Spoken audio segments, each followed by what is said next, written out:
तो आज हम क्लास 8 एनसीईआरटी का चैप्टर 3 कोल एंड पेट्रोलियम पढ़ने जा रहे हैं। तो कोल क्या है?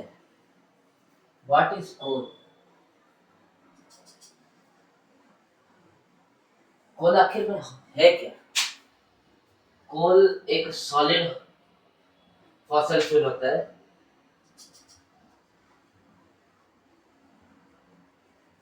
ठीक है, ये जब जलता है तो बहुत सारा एनर्जी प्रोड्यूस करता है। किसके फॉर्म में? हीट और लाइट के फॉर्म में। ठीक है, ये ग्लो करता है। ठीक है, इसके बाद हमारा आता है what is fuel. What are fuels?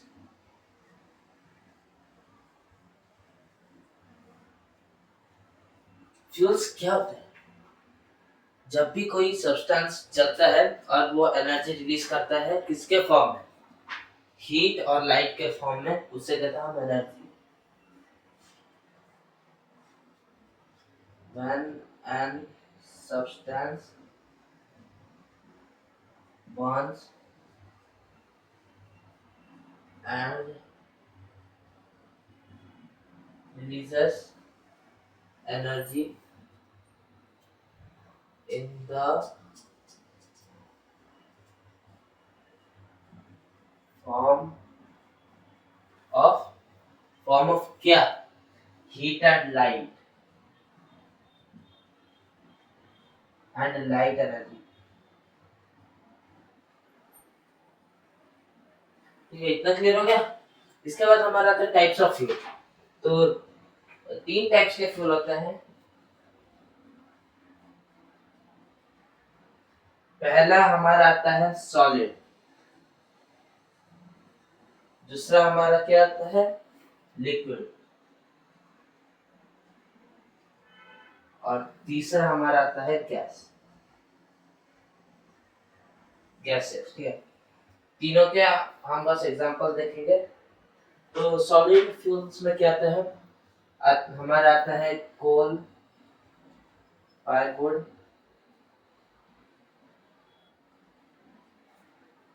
Etcetera. ठीक है, और लिक्विड में हमारा क्या आता है? पेट्रोल,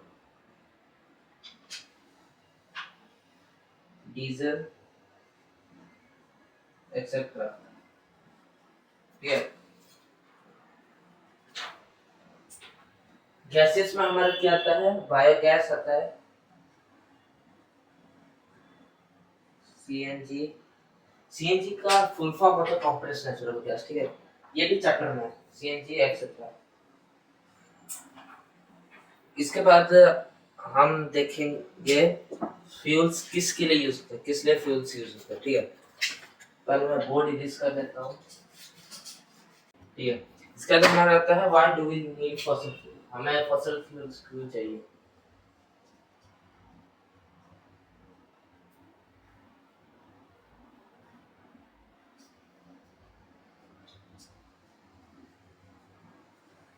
तो जैसे कि हम बहुत सारे लोग होते हैं, हम भी गाड़ी से ही ट्रैवल करते हैं। ठीक है, तो पहला पहला रीजन हो गया ट्रांसपोर्ट। दूसरा हमारा क्या हो गया? कुकिंग, क्योंकि हम कुकिंग के लिए जलाते हैं आग। ठीक है, उसके लिए हमें क्या चाहिए? फ्यूल चाहिए। तीसरा हमारा आ गया क्या? हीटिंग। हम जब ठंडे के दिनों में जब बहुत ठंड लगता है, तो हम आग जला के अपने आप को गर्म करते हैं, उसके लिए भी चाहिए हीटिंग।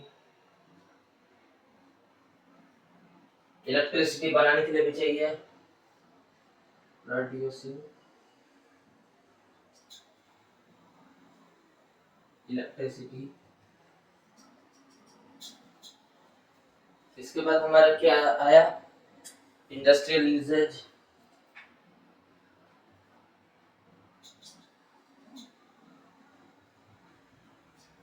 और लास्ट में हमारा आया रॉकेट्स। स्पेस के लिए भी यूज होता है rockets and space vehicles.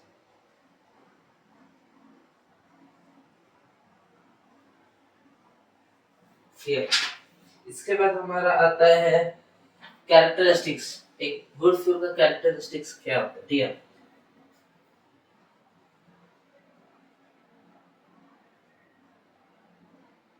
Characteristics of a good fuel, तो क्या कैरेक्टरिस्टिक्स होता है? तो सबसे पहले हमारा कैरेक्टर हो गया, it should be economical,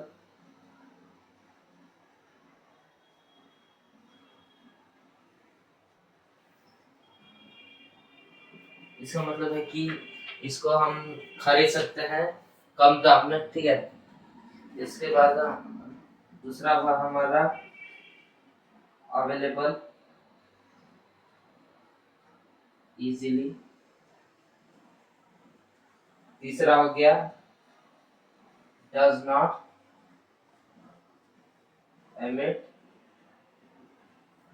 toxic gases,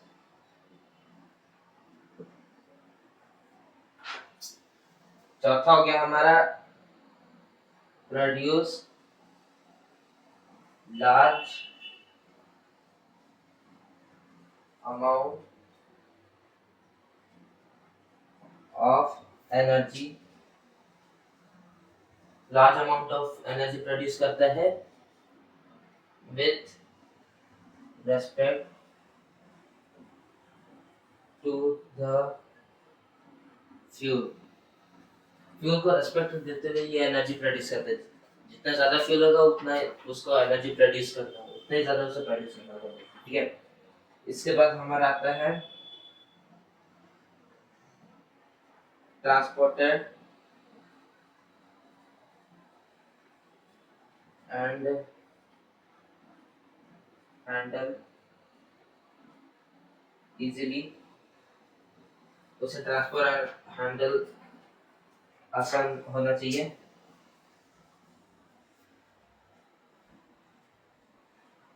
does not produce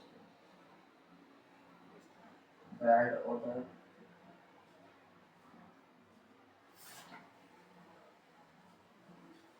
bad order produce नहीं करना चाहिए, यानी कि गंदा स्मेल इसे प्रोड्यूस नहीं करना चाहिए। इसके बाद हमारा आ गया लीन होना चाहिए और इसे राख प्रोड्यूस नहीं करना चाहिए, ash and does not produce ashes, ठीक है। इतना ही याद करने का जरूरत है, या फिर इससे इसमें से 3-4 याद करने से भी हो जाएगा, ठीक है। मैं बोर्ड पे इरेज करते हैं।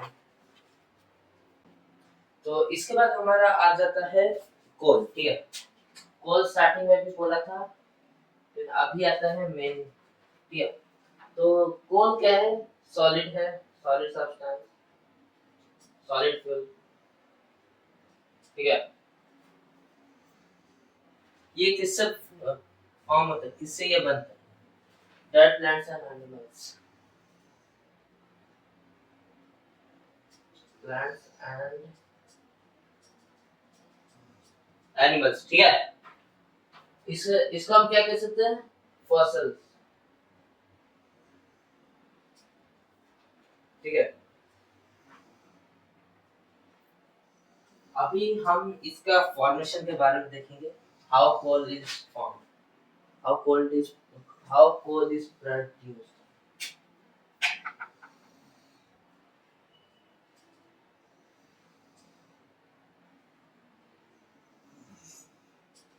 तो कोल कैसे प्रोड्यूस होता है, चलो देखते हैं, ठीक है।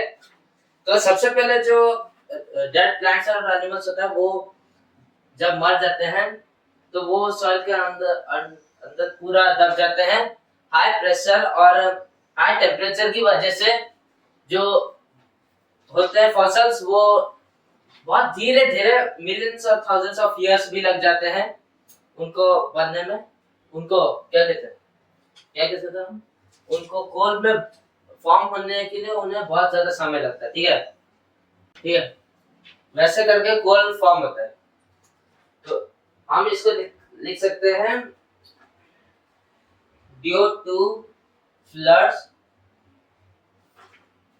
plants gets buried under the क्या, अंडर द सॉइल, ठीक है, सॉइल के अंदर ये बरी हो जाता है due to high pressure and temperature,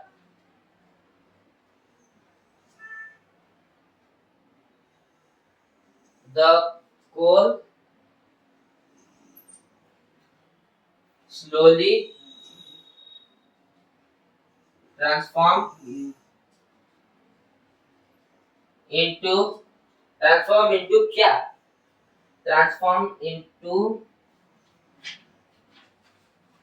कोल। इसे कोल नहीं होना चाहिए था, इसे कोल गलती से लिख दिया, इसको होना चाहिए था पीट। अब पूछोगे कि पीट क्या है? पीट सबसे पहला स्टेज होता है जब कोल बनता है, ठीक है। इसका फॉर्म, इसको कितना समय लगता है? मिलियंस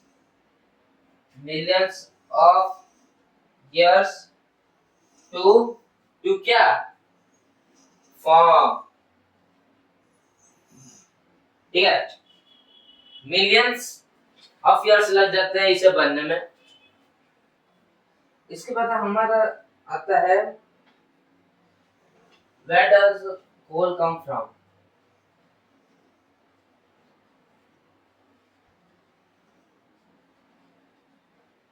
तो इसका सिंपल सा आंसर है माइन, ठीक है। अभी हम देखते हैं माइंस क्या होता है और उसके टाइप्स, ठीक है। तो अभी हम देखते हैं माइंस के बारे में, ठीक है, कोल माइंस। तो इसके दो टाइप्स होते हैं, एक होता है ओपन कास्ट माइनिंग,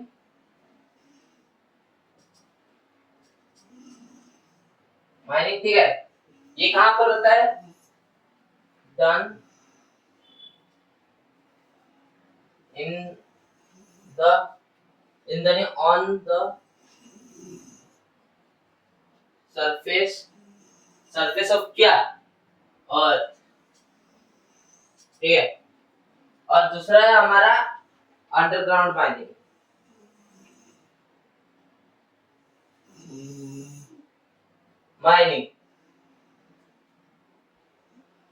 तो ये कहां पर होता है हमारा?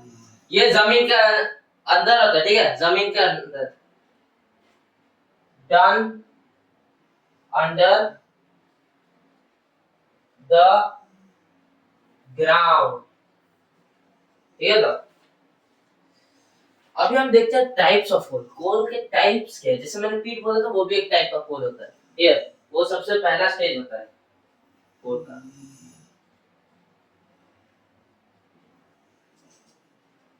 ठीक है। टाइप्स ऑफ कोल में क्या होता है?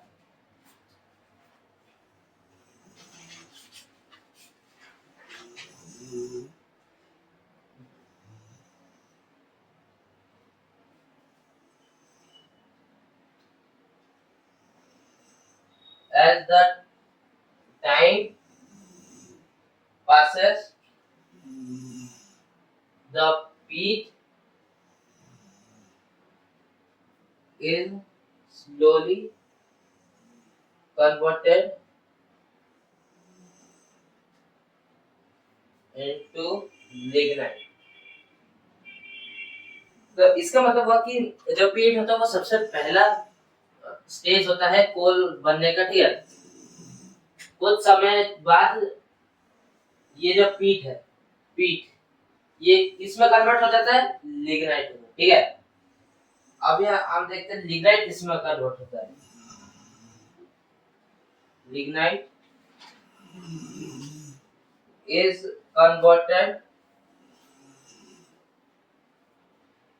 into क्या? bituminous and सब बिटुमिनस, ठीक है। जो ये लिग्नाइट है ये इसके बाद किस में कन्वर्ट होता है, बिटुमिनस और सब बिटुमिनस में कन्वर्ट होता है। पहले लिग्नाइट के बाद बिटुमिनस, उसके बाद सब बिटुमिनस, ठीक है। और फाइनली हमारा ये जो है, finally it is converted into क्या,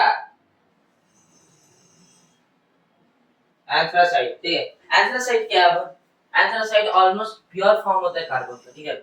इसमें सबसे ज्यादा कार्बन का मात्रा पाया जाता है, ठीक है।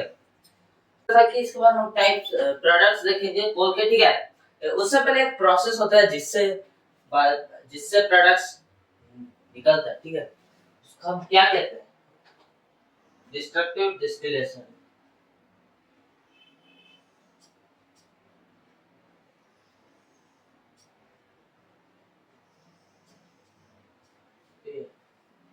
तो आप पूछोगे डिस्ट्रक्टिव डिस्टिलेशन क्या होता है।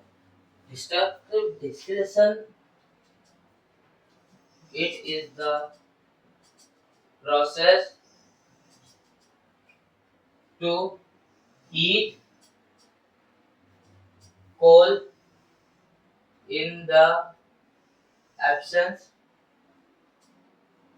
of oxygen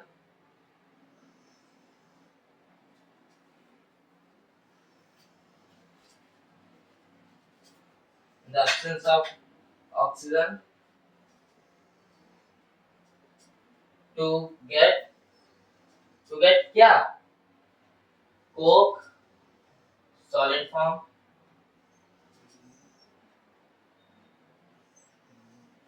coal tar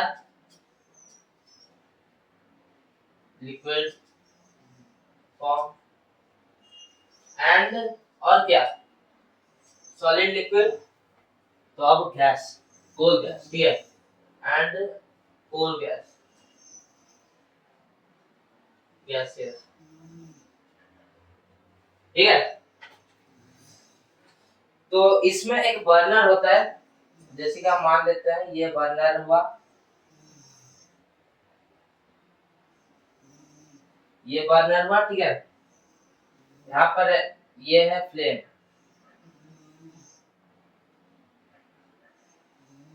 यहाँ पर है हमारा टेस्ट ट्यूब, यहाँ पर देख सकते हैं, यहाँ पर बंद हुआ है, ठीक है। और यहाँ पर एक पाइप जा रहा है, और ये क्या है हमारा कोल,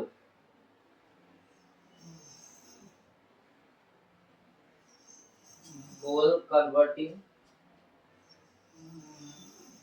इनटू कोल, ठीक है। तो जब ये कन्वर्ट होता है तो दो चीजें हैं जो कि यहाँ से निकलते हैं, ये पाइप से कहाँ जाते हैं, वो ये जाते हैं एक और टेस्ट ट्यूब में, ठीक है। यहाँ पर पानी होता है, वाटर,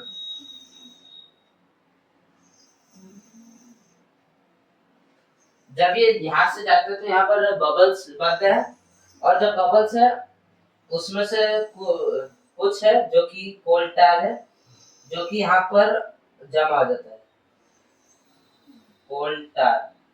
ये जो ब्लैक वाला दिख रहा है ये कोल टार है, ठीक है। और जो गैस बाकी बचा, कोल गैस,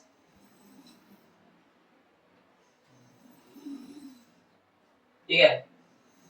लेकिन इसमें से जो भी प्रोडक्ट्स है, इसमें से जो ये कोक है और कोल गैस, यही दो कंबस्टेबल का मतलब कि ये क्या कहते हैं, जल सकते हैं, ठीक है, बर्न कर सकते हैं।